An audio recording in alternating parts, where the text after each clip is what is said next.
오늘 제가 발표할 내용은 표절, 피드백, 그리고 쓰기 향상에 대한 학생들의 설문조사 결과를 바탕으로 해서 학습 윤리 교육 방법론을 제시하고자 합니다. 우선 그 발표에 앞서서 제 발표 순서는 배경에 대해서, 제가 지금 발표하려고 하는 그 발표 자료의 배경에 대해서 말씀드릴 것이고, 그 다음에 그 설문의 목표가 뭐였었던가 그거를 잠시 설명을 드릴 것이고, 그 다음에 설문의 디자인은 어떻게 되어 있었던가 말씀을 드리고, 설문에서 나온 그 주요 결과 내용을 말씀드릴 것이며, 이거에 이어서 설문 결과를 바탕으로 해서 여기에서 나오는 시사점이 무엇인가를 말씀을 드리겠습니다. 물론 저희가 주관한 그 설문에 있어서 한계점이 있고, 이런 한계점을 토대로 해서 향후 연구 과제에 대해서 잠시 말씀을 드리고, 끝으로 맺은 말로 제 발표를 마감하겠습니다.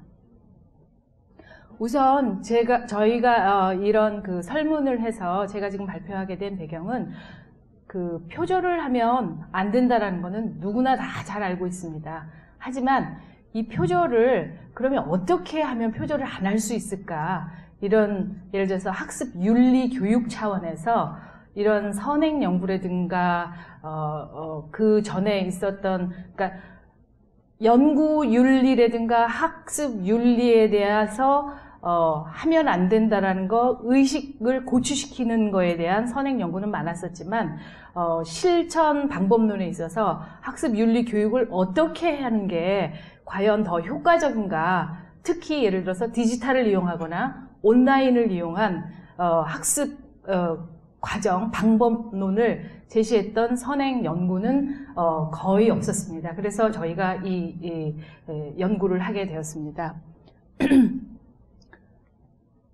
우선 저희가 그 서베이를 하게 된 그 목표는, 사실은 저희가 그 이 표절 검색 그 시스템을 공급하면서 대부분은 교수자 되시는 분들한테 인스트럭터하고 커뮤니케이션을 많이 했습니다. 학생보다는. 근데 학생을 이번에 선택을 해서 저희가 설문조사를 한 이유는, 어차피 이 터니딘을 써서 결국에 가장 최종적인 베네피셔리는 학생들이기 때문에, 학생들이 가지고 있는 의견이 어떤 것인가, 표절에 대한 의견이 어떤 것인가, 그리고 예를 들어서 글쓰기,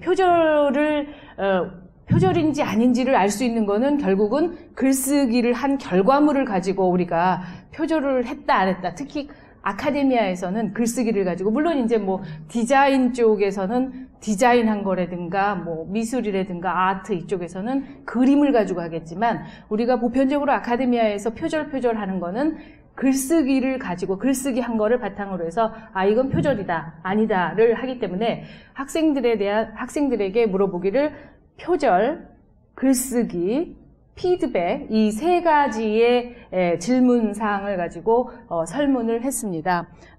그래서 우선 학생들의 의견을 알아보는데, 크게 설문조사 내용으로는 글쓰기를 잘하는 것이 왜 중요한가, 아카데미아에서 터니딘에 대한 학생들의 태도는 어떤 것인가, 그리고 독창성, 표절하지 말고 독창성이 중요하다라고 얘기를 하는데, 이러한 독창성은 어떻게 적절한 인용법을 배우는데 터니딘과 독창성의 관계는 어떤 게 있는가, 이런 거를 조사했습니다.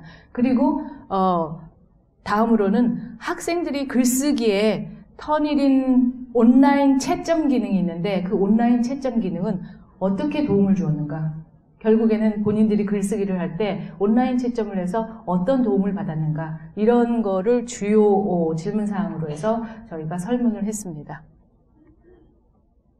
설문조사 방법으로는 온라인으로 다 진행을 했고요. 그리고 기간은 작년 6월 2일부터 6월 12일까지 진행을 했습니다. 그리고 크게 23개의 질문지를 가지고 학생들을 조사를 했었고요. 이러한 대부분의 조사는, 그러니까 퀘스천은 멀티플 초이스로 이루어졌습니다. 여기에 참가한 학생들은 제 말 잘 들리시죠? 자꾸 안 들리는 것 같아가지고. 여기에 참가한 학생들은 1437명이 전 세계에서 참가를 했었는데 그 중에 933명의 학생들이 모든 질문지, 23개의 질문지에 대해서 답을 했었습니다. 이 그 설문을 했던 그 기본적인 그 설문 사항은 어떤 거였냐면, 학생들이 터니린에서 제공하는 유사도 검색, 유사도 리포트하고 피드백, 그레이드 마크를 썼을 때 오리지널 리포트, 유사도 검색만을 쓴 학생의 그룹과 아니면 피드백만을 쓴 그룹의 학생을 따로 나누어서 조사를 했습니다. 그래서 예를 들어서 361명의 학생이 유사도 검색 리포트만 경험한 학생들이었고, 전체 933명 중에서 그 중에 482명의 학생들이 유사도 검색하고 피드백을 둘 다 경험한 학생들로 구성이 되어 있었고요. 그 다음에 나머지 90명은 피드백만을 경험했던 학생들로 구성이 되었습니다. 즉, 그 얘기는 이 유사도 검색을 한 유사도 리포트는 경험을 안 해본 학생들로 구성이 되어 있었습니다. 참고로 참가자들의 특성을 말씀드리면, 학생들이, 대학원 학생들이 33%였고요. 그 다음에 전문대와 대학생이 54%, 고등학생이 12%, 중학생이 1%였습니다. 국가별로는 호주 그리고 태평양 지역이 10%, 유럽이 13%, 중동, 아시아가 18%, 아프리카가 7%, 그리고 주로 학생들이 참석했던 지역은 아메리카였습니다. 미국 쪽, 남아메리카, 북아메리카 그쪽에서 참석을 했었습니다. 그리고 전공을 구분해서 보면은요, 18%의 학생들이 경영과 경제 쪽을 전공을 했었고요. 39%의 학생들이 영어하고 인문학을 전공했었습니다. 그리고 19%의 학생들이 역사와 사회과학 쪽을 전공을 했었고, 24%의 학생이 수학하고 과학을 전공을 한 학생들로 구성되어 있었습니다. 그러면 우선 먼저 첫 번째로 학생들 글쓰기를 하는데 글쓰기를 잘하는 게 얼마만큼 중요한가, 이런 질문을 해봤습니다. 과연 글쓰기 하는 게 중요하다고 생각을 하십니까? 했을 때 95%의 학생들이 글쓰기를 잘하는 거는 아주 중요하다라고 대답을 했습니다. 그리고 4%의 학생들은 글쎄 조금 중요한 것 같습니다. 1%의 학생들은 전혀 중요치 않다라고 했습니다. 이것을 봤을 때 전체적으로 그 설문에 참가한 학생들은 글쓰기를 잘하는 게 굉장히 중요하다라고 대답을 했습니다. 그러면 이러한 글쓰기를 하는 게 왜 중요한가라고 질문을 했을 때 53%의 학생들이 의사소통하는 데 도움이 많이 된다라고 대답을 했습니다. 그리고 나머지 26%는 직업을 찾는 데 많은 도움이 된다, 내가 글쓰기를 잘하는 게. 그리고 18%의 학생들은 학교에서 좋은 점수 맞는 거, 학교에서 잘하는 거, 그거에 도움이 되기 때문에 글쓰기를 잘하는 게 굉장히 중요하다고 답을 했습니다. 그리고 나머지 3%는 다른 이유, 모르겠다고 하는 사람도 약간 있었고요. 그러면 학생들한테 표절하고 터니린은 어떤 관련이 있다라고 생각을 하십니까? 하고 질문을 했습니다. 그랬을 때, 죄송합니다. 잠시만요.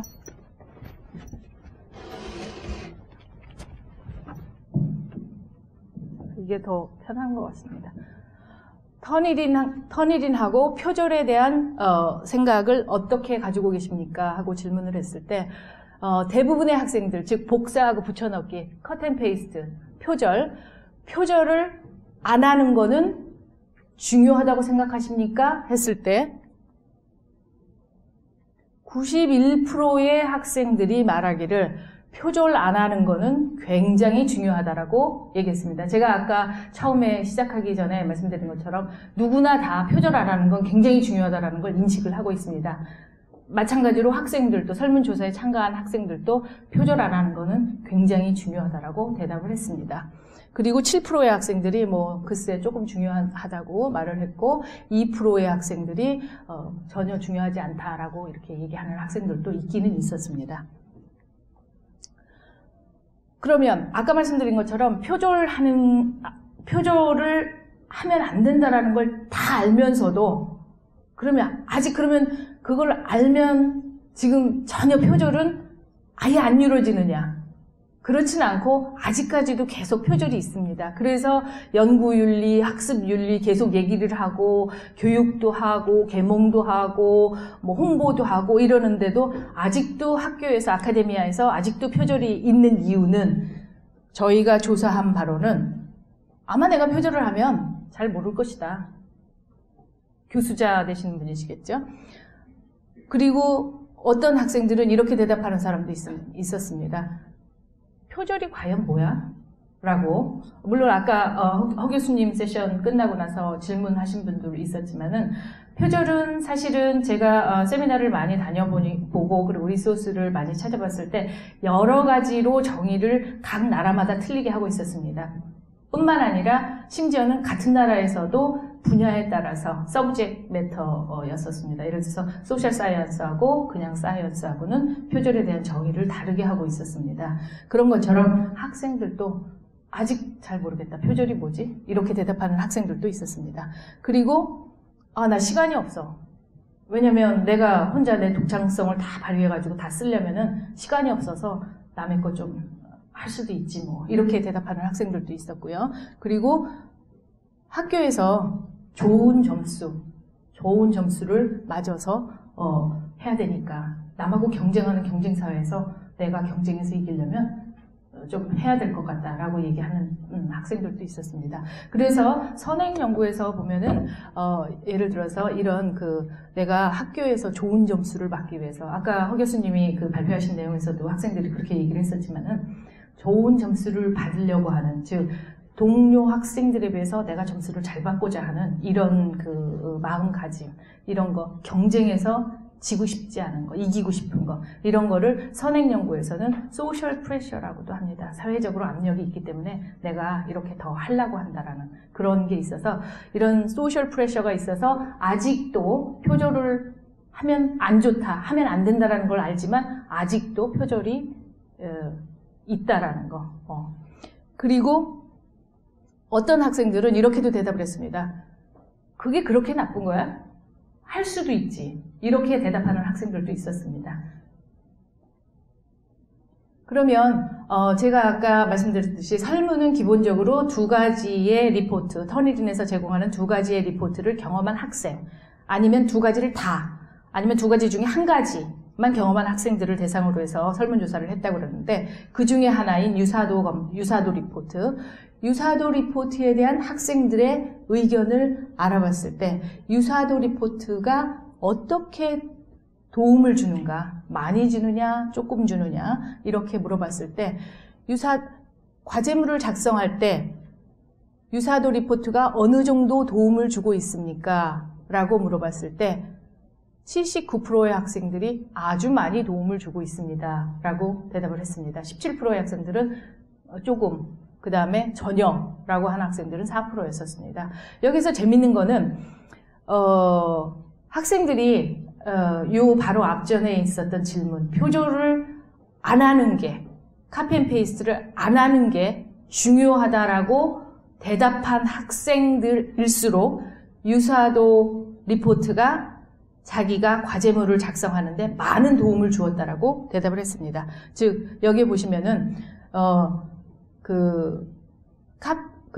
표절을 안 하는 게 중요하다라고 아주 중요하다라고 대답한 그룹의 학생들은 유사도 리포트가 과제물 작성할 때, 과제물이나 논문을 작성할 때 아주 많이, 80% 이상 굉장히 많이 도움을 주고 있다라고 얘기를 한 반면, 표절을 안 하는 게 조금 중요하다라고 대답한 그룹의 학생들은 50%의 이하의 학생들이 유사도 리포트가 자기네 과제물 작성하는데 도움을 줬다라고 얘기하고, 또 여기에서 또 재밌는 거는 표절을 안 하는 게 진짜 중요하지 않다라고 대답한 학생들이 외려 조금 중요하다라고 얘기한 학생들보다 유사도 리포트가 많이 도움을 줬다라는 퍼센테이지가 이 그룹보다는 이 그룹이 더 많은 걸로 나타났었습니다. 그러면 이런 유사도 리포트, 그러니까 유사도 리포트를 본인들이 논문을 쓰거나 과제를 쓸 때 얼마만큼 자주 사용을 하십니까? 즉 예를 들어서 코렉션을 하거나 고치는 거, 고칠 때 얼마만큼 자주 사용하십니까? 라고 질문을 했을 때 학생들이 57%의 학생들이 아주 자주 항상 사용하고 있다.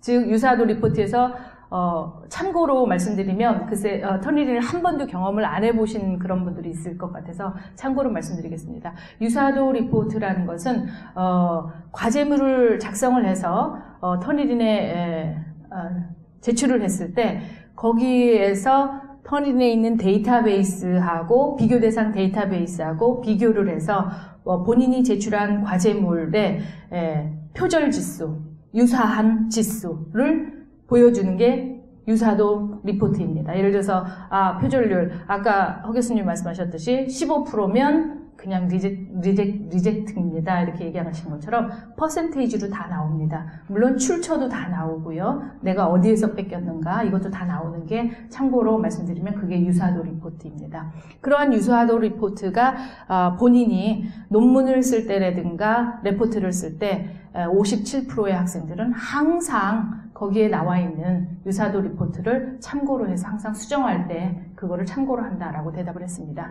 그리고 23%의 학생들은 가끔 참고합니다. 20%의 학생들은 전혀 안 합니다. 라고 했습니다. 여기에서도 또다시 유사도 리포트를 얼마만큼 자주 사용하십니까? 했을 때 표절을 안 하는 게 굉장히 중요하다라고 한 그룹의 학생들은 60%가 자주 사용하고 있다라고 얘기를 했습니다.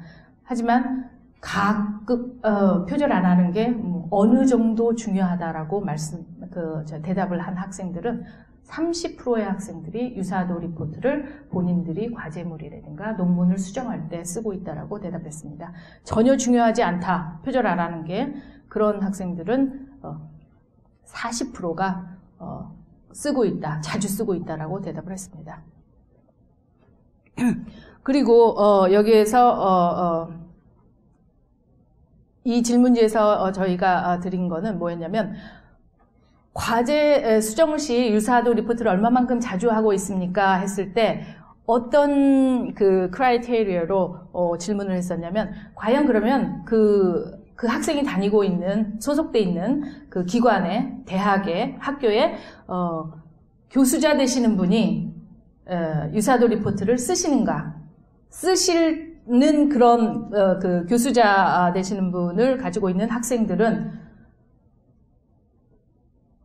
교수자 되시는 분이 유사도 리포트를 안 쓰는 그룹에 비해서 훨씬 더 많이 유사도 리포트를 가지고 과제 수정이라든가 논문 수정을 할 때 많이 쓰고 있는 걸로 나타났습니다. 거의 70% 정도의 학생들이 수정할 때 참고로 하고 있었습니다.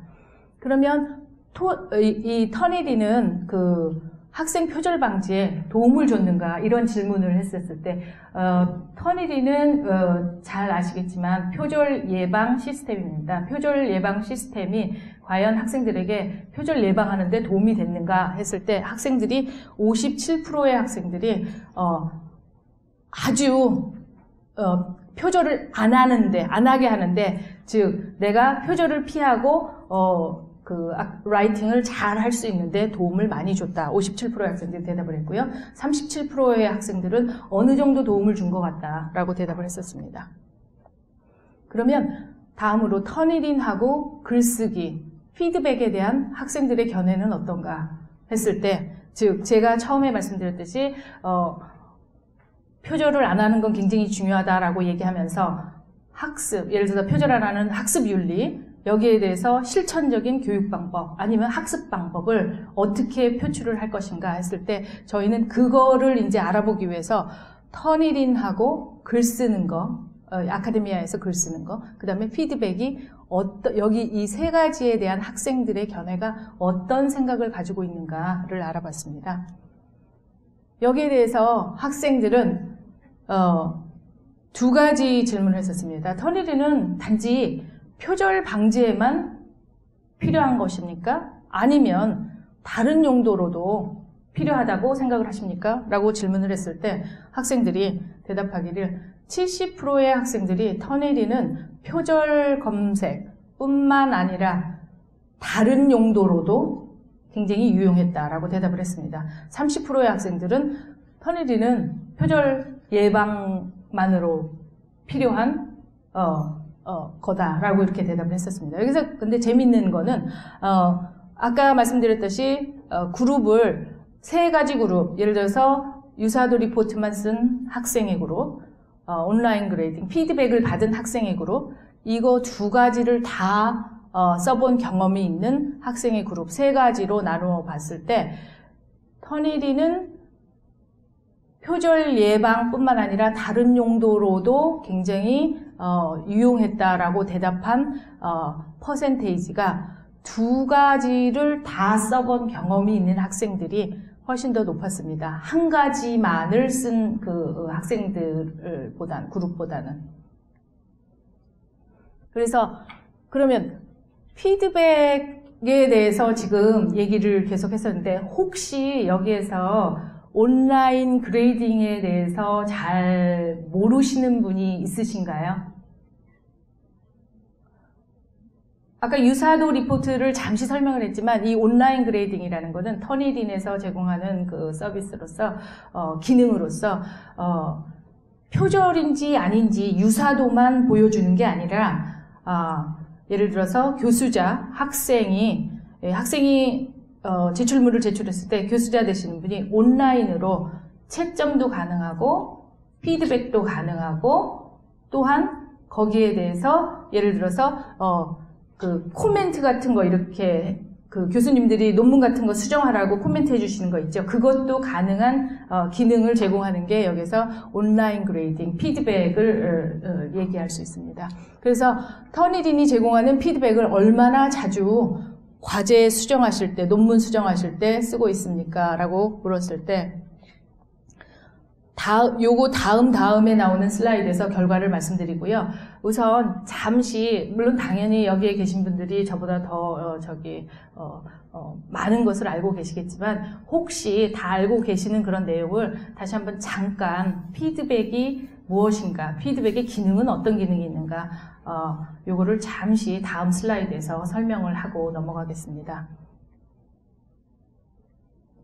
하티하고 팀플리에 의하면 피드백이라는 것은 학생들이 목표로 하는 목적지까지 좀 더 잘하고 더 많이 할 수 있게끔 해주는 그런 과정이라고 합니다. 즉 학생들이 이해하고 있는 거라든가 성과물 같은 예를 들어서 과제물이나 논문 드래프트 이런 거겠죠. 그런 거에 교수자 되시는 분이나 동료나 아니면 부모도 좋고 이런 분이 거기에 정보를 제공해 주는 것, 즉 목표로 향해서 갈 수 있게끔 도와주는 그런 과정이 피드백이라고 정의를 하고 있습니다. 이러한 피드백의 과정에 있어서 크게 세 가지의 질문을, 아래에 나오는 세 가지의 질문을 하면서 목표에 도달하는 게 피드백의 과정이라고 여기에 있는 이 두 분들이 정의를 하고 있습니다. 즉 내가 지금 어디에 있는가, 어디로 가고 있는가, 내가 저기 목적지를 어떻게 갈 것인가, 아니면 그 다음 내가 지금 현재 여기 이 자리에 있는데 여기 이 자리에서 그 다음으로 갈 수 있는 거는 어떻게 가야 돼? 다음 가야 될 곳은 어디인가? 이러한 세 가지 질문을 자꾸 반복을 하면서 위에 세 가지 질문을 답을 계속하면서 학생들이 현재 이해하고 있는 것 같고 목표로 정해져서, 그러니까 학생들이 이 목표만큼 도달하기 위해서는 현재 지금 있는 학생들의 성과물, 과제라든가 논문이라든가 이거를 저 위에까지 끌어올리기 위해서는 뭔가 이 갭이 있으면 이 갭을 자꾸 좁히면서, 즉 위에 여기에 나오는 세 가지 질문을 하면서 자꾸 갭을 좁혀서, 그래서 학습이 이루어지는 게 피드백이라고 이렇게 설명을 하고 있습니다. 그리고 이런 피드백의 전형적인 절차로는 예를 들어서 처음에 인스트럭션이 이루어져야 되겠고요. 어떻게 예를 들어서 학습윤리에 대해서 일단 학습윤리를 인지를 시켜줘야 되겠죠. 학습윤리를 인지를 시켜준 다음에 학생들이 과제물을 여태까지 인스트럭션에 맞춰서 다 써서 제출을 하면 그 다음에 교수자 되시는 분이 피드백을 제공하는 게 이게 전형적인 피드백의 순서라고 여기에 계신 하티하고 팀플리가 얘기를 합니다. 그러면 아까 피드백에 대한 학생들이 예를 들어서 과제물이나 글쓰기를 할 때 얼마만큼 피드백을 자주 사용하는가 이렇게 질문을 했을 때 70%의 학생들이 항상 사용하고 있다. 피드백을 받으면 교수자한테 받으면 항상 그거를 참고해서 내가 드라프트 초안을 내고 나서 그 다음에 그거 피드백이 온 거에 입각해서 다 고치고 그런 식으로 하는 과정을 지금 하고 있다라고 대답을 했습니다. 그리고 22%의 학생들은 가끔 피드백을 받은 거 가끔 수정해서 내 과제물에 반영을 한다라고 대답을 했습니다. 그리고 물론 이제 8%의 학생들 전혀 반영 안 한다라고 얘기하는 학생들도 있었고요. 그렇지만 대부분의 학생들은 피드백을 반영해서 내 과제물, 최종 과제물까지 하는데 많은 반영을 하고 있다라고 대답을 했습니다. 그러면 이런 피드백의 방법에 대해서는 이 설문조사에서 어떤 피드백을 원하십니까? 했을 때 학생들의 대부분이 여기에서 터니린을 통한 피드백, 즉 온라인 디지털을 통한 피드백을 받고 싶다라고 얘기를 했습니다. 81%의 학생들이. 나머지 19%의 학생들은 펜앤페이퍼, 전통적인 방법이시죠. 교수님이 과제물 내거나 논문 내면 빨간 줄 쫙쫙 긋고 빨간 글씨로 써주시고 파란 글씨로 써주시고 이렇게 하는 거, 그거를 선호한다라는 학생들도 있긴 있었습니다. 그렇지만 대부분의 학생들이 81%의 학생들이 디지털로 된 피드백을 선호한다라고 얘기를 했습니다. 여기 요 옆에 있는 막대 그래프는 예를 들어서 이 피드백을 디지털을 선호한다고 그랬는데 왜 이 디지털을 선호합니까? 라고 질문을 했을 때 이 파란 거는 대학, 전문대학 수준의 학생들, 빨간 거는 중고등학교 학생들이었는데 대체적으로 중고등학생들의 디지털 피드백을 선호하는 이유는 따라하기가 편하고 이해하기가 쉽기 때문이라고 대답을 했습니다. 그리고 대학생 이상인 학생들은 디지털 피드백을 선호하는데 왜냐하면 안내 기능이 더 잘 되어 있어서 지시사항을 따라하기가 편하다. 이렇게 대답을 했습니다. 결론은 뭐냐면 학생들은 피드백을 원하는데 디지털로 원하고 이런 피드백에서 아주 상세한 설명이 되어 있는 교수님이 예를 들어서 피드백을 해주시는데 펜앤페이퍼 갖고 빨간 볼펜 가지고 물음표 너 다시 해봐 이런 게 아니라 좀 더 이렇게 좀 친절하시고 상세한 그런 설명이 있는 피드백을 원한다고 대답을 했습니다. 여기에서 학생들이 피드백 방법 중에서 어떤 거를 원하느냐 했을 때 대체적으로 디지털로 하되 그 코멘트를 써서 하는 거, 그리고 또한 그 피드백에서 터니린 피드백에서 제공하는 녹음을 해서 교수님들이 음성을 직접 녹음해서 남기는 그런 피드백 방법이 있는데 그거를 원한다라고 해서 여기에 대체적으로 지금 이제 퍼센테이지가 이렇게 다 나누어져 있는데 녹음해서 그러니까 글로 쓰여져 있는 거하고 녹음해서 하는 그런 피드백을 선호한다라는 게 주류였었습니다. 그러면 이러한 그 즉각적인 그러니까 디지털이니까 예를 들어서 펜앤페이퍼 방식이 아니라 교수님은 예를 들어서 펜앤페이퍼로 다 해주신다고 하면은 교수님이 바쁘셔서 책상 저쪽 구석에다가 그 학생들의 과제물이라든가 논문을 다 놓을 수 있는데 디지털은 요즘 온라인 안 되는 데가 없으니까 어디를 가시더라도 교수님이 집에서 좀 쉬시다가도 온라인으로 피드백을 할 수 있으니까 즉각적인 그런 피드백을 제공해 줄 수 있다는 그런 장점이 있기 때문에 이런 즉각적인 피드백은 얼마나 도움이 되는가 하고 학생들한테 물어봤을 때 84%의 학생들이 아주 많이 도움이 된다라고 대답을 했습니다.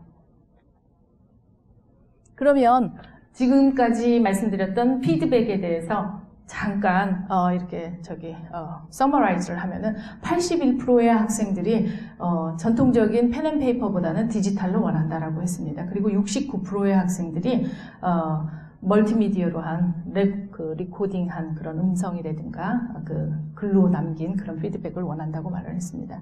그리고 70%의 학생들이 터니딘에서 받은 피드백을 아주 자주 과제물 완성 시에 반영을 하고 있다라고 얘기를 했습니다. 그리고 84%의 학생들이 피드백이 그러니까 예를 들어서 인스턴트 즉각적인 피드백이 아주 도움이 많이 된다라고 대답을 했습니다. 그러면 피드백을 이용한 글쓰기 방법이 얼마나 도움이 되었는가? 피드백을 내가 받았기 때문에 내가 글 쓰는데, 라이팅 하는데 임프루브먼트가 얼마만큼 있는가? 이런 걸 물어봤습니다. 그랬을 때 학생들이 대답하건대 69%의 학생들이 내가 피드백을 받았기 때문에 내 글쓰기가 많이 늘어난 것 같다. 그러니까 과제물을 작성하거나 논문을 작성할 때 굉장히 많이 임프루브먼트가 있었다라고 대답을 했었습니다. 글쓰기, 터니딘에 대한 학생들의 의견이 예를 들어서 터니딘은 항상 내가 쓰게 하는데 도움이 되었는가? 여기에 대해서 물어봤을 때 학생들이 대답하건대 77%의 학생들이 터니딘은 내가 학생들이 글쓰기를 잘 하는데 도움이 되었다고, 많은 도움이 되었다고 얘기를 했습니다. 23%의 학생들은 그러니까 better writer가 되는데 내가 좀 더 글쓰기를 잘하는데 그렇게 도움된 것 같지는 않다라고 대답을 했었습니다. 그러면 다음 슬라이드에서는 여기 설문에서 나온 주요 결과는 무엇이었던가, 독창성에 관해서 결과를 보면은 학생들은 표절 없이 내가 글쓰기를 잘하는 방법을 학습하기를 희망했습니다. 그리고 효과적인 측면에서는 교수자가 터니딘을 써서 유사도 리포트를 쓰는 그룹의 학생들은 학습 윤리 인식이라든가 글쓰기 향상에 아주 효과적이었습니다. 그리고 피드백에 관해서는 신속하고 상세한 피드백을 제공했을 때 학생들의 학습 윤리라든가 글쓰기 교육, 교육 참여도라든가 적극성이 훨씬 더 많이 향상이 되어 있는 걸로 나타났습니다. 그러면 다음으로는 제가 이런 피드백에서 설문조사에서 결과가 나왔는데, 이러한 결과를 바탕으로 해서 제가 이제 제안 드리고자 하는 그런 제안 말씀에 앞서서 우선 학습 윤리 정착을 위해서는 그럼 어떻게 해야 되는 게 맞느냐, 이렇게 했을 때 제가 세 가지 측면으로 한번 생각을 해봤습니다. 우선은 학습 윤리에 대해서 홍보를 해야 되겠고요. 그 다음에 학생들이 과제물을 제출을 했을 때 거기에 평가와 피드백을 제공해서 학생들이 학습 윤리를 증진시키고, 그리고 아카데믹 라이팅을 잘 쓸 수 있도록 도움을 줘야 되는 게 교수자들의 역할이라고 생각을 합니다. 그 외에 예를 들어서 학습 윤리를 확립을 하기 위해서는 어떠한 다른 적극적인 접근이 필요할까 했을 때, 우선 학칙을 정해놔야 되겠고, 아까 허 교수님이 말씀하신 예를 들어서 한림대학교에서는 아직 정확하게 어떻게 해야지 될지를 이런 게 별로 없는 것 같다. 근데 한림대뿐이 아닙니다. 다른 나라에서도 항상 설문조사를 해보면 우리 학교에서는 이런 게 그렇게 클리어하게 나와 있는 것 같지 않다라고 하는 게 대부분의 답이 설문조사 결과 그렇게 나왔었습니다. 그래서 학칙과 처벌 기준을 정확하게 해서 전달도 학생들에게 분명히, 학생들 처음에 입학했을 때 오리엔테이션이라든가 인덕션 그런 프로그램에서 다 설명을 해줘야 되는 게 맞다고 생각을 합니다. 물론 독창성을 장려하는 과제물을 교수자 되시는 분들이 주는 것도 굉장히 중요하겠죠. 표절 검색 툴을 갖춰놓고 예방 차원에서 가지고, 경찰이 있기 때문에 도둑이 안 들어가는 그런 개념으로 생각을 하시면 될 것 같아요. 그리고 스터디 스킬이라든가 정보, 예를 들어서 표절을 안 하려면 어떻게 해야 되는가, 도서관이라든가 다른 기타의 어떤 디파트먼트에서 그런 정보를 학생들이 항상 필요로 할 때 준비해놓고 학생들한테 줄 수 있어야 된다고 생각을 합니다. 그리고 이런 처벌 기준을 여기에서 했었을 때 처벌을 뭐 예를 들어서 의대니까 봐줘야지 우리 학교를 뭐 이렇게 하니까 이런 게 아니라 이런 처벌은 아주 공정하게 누구나 다 똑같이 공평하게 적용할 수 있는 이러한 처벌 기준을 적용을 공평하게 해줘야 된다라는 이러한 여러 가지 적극적인 접근 방법을 제시를 해드렸습니다. 그러면 제가 아까 말씀드렸던 그 Key Findings에서 여기에서 시사할 수 있는 게 무엇이 있는가 한번 제가 생각을 해봤었습니다. 우선 유사도 리포트를 이용하면서 올바른 인용법이라든가 출처 표기 방법, 학생들과 교수자 되시는 분들 의논할 기회를 갖는 게 좋다라고 생각을 합니다. 왜냐하면 학생들이 아까 대답한 거 학생 그룹 중에 있었지만 표절이 뭐야?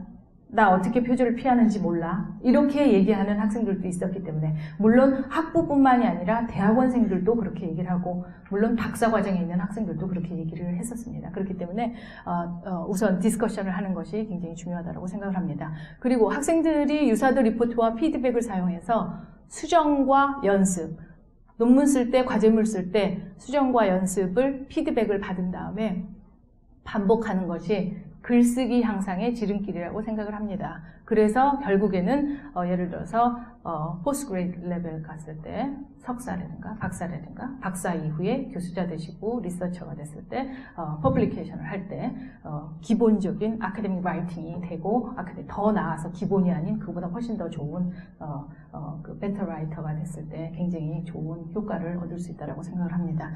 그 다음에 학생들이 표절 없이 글쓰기 향상 학습을 희망한다라는 게 저희 설문에서 나왔었습니다. 이러한 그 학생들이 희망하는 거를 인지하고 올바른 글쓰기 교육 방법이 필요하다고 생각을 합니다. 그리고 또한 교수자 되시는 분들은 신속하고 상세한 피드백을 제공해서 이러한 방법이 즉 학생들의 참여도를 적극적인 참여도를 높이는 학습윤리 정립하고 아카데믹 글쓰기 향상을 위한 아주 좋은 효과적인 길이라고 생각을 합니다.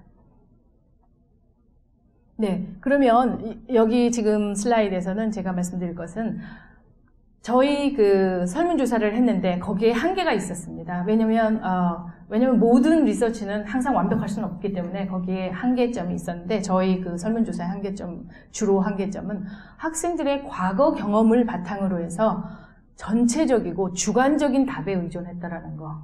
그리고 피드백 경험을 한 학생들의 주관적 경험, 즉 피드백을 똑같이 다 받았지만 교수자 되시는 분한테 어떤 교수자 되시는 분은 피드백 점수로 보면 주시는 점수로 보면 100점짜리 교수자 되시는 분도 있겠지만 어떤 교수자 되시는 분은 별로 뭐 물음표만 한다든가 성의 없이 하시거나 뭐 이러면은 피드백의 그 뭐라 그러죠? 그 양적보다는 질적으로 이런 점을 전혀 고려 안 했다라는 거 설문조사에서 그런 게 있고 그다음에 터니린을 사용한 학생들만을 대상으로 했다라는 거.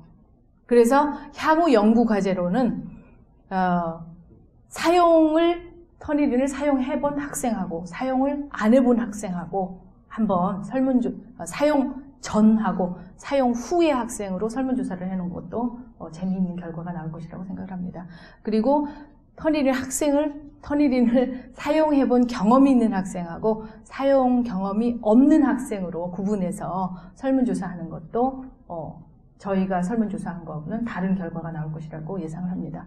그리고 저희가 이번에는 학생만을 대상으로 설문조사를 했었는데 다음번에는 교수자 되시는 분을 대상으로 해서 설문조사를 하는 것도 괜찮을 거라고 생각을 합니다. 그리고 이렇게 해서 학생과 교수자의 견해를 비교해보는 것도 재미있는 그런 리서치가 될 거라고 생각을 합니다. 그리고 아까 제가 말씀드렸듯이 학생들이 연구윤리의식을 다 갖고 있지만 학습윤리의식을 가지고 있지만 아직도 표절이 관행이 되고 있는 거는 어찌 보면 이 소셜 프레셔 때문에 아직도 지금 계속 표절이 있다라고 했는데 이러한 소셜 프레셔 즉 학습 윤리에 저해되는 소셜 프레셔를 해결할 수 있는 방안이 없을까? 아까 교수님도 말씀했지만 왜냐면 일단 컴페티션이니까 경쟁 사회니까 내가 이기려면 좀 표절도 할 수 있다라고 이렇게 얘기하는 학생들이 있었다고 얘기를 하는데, 이러한 것을 해결할 수 없을까? 그러니까 이런 소셜 프레셔를 해결할 수 있는 방법이 없을까 해서 이런 리서치를 하는 것도 재미있을 거라고 생각을 합니다.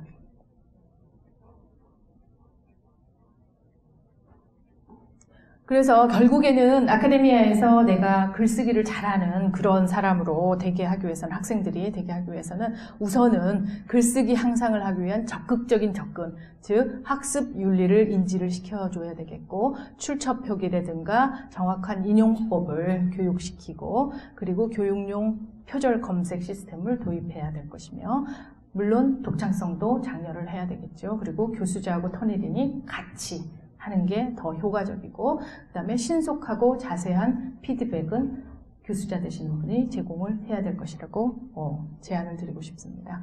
그리고 우선 이런 그런 피드백을 줘서 학생들이 좋은 글을 쓸 수 있고 좀 더 그 윤리의식을 향상을 할 수 있다라고 하는데, 그럼 이런 그 피드백에 어떤 식으로 주는 게 피드백을 크게 나눠서 얘기를 할 수 있느냐 했을 때 크게 두 가지로 얘기를 합니다. 예를 들어서 이 formative way라고 하고 summative way라고 하는데, 이런 formative way는 학생의 포커스를 맞춘 교육 과정 중심의 피드백이라고 할 수 있고요.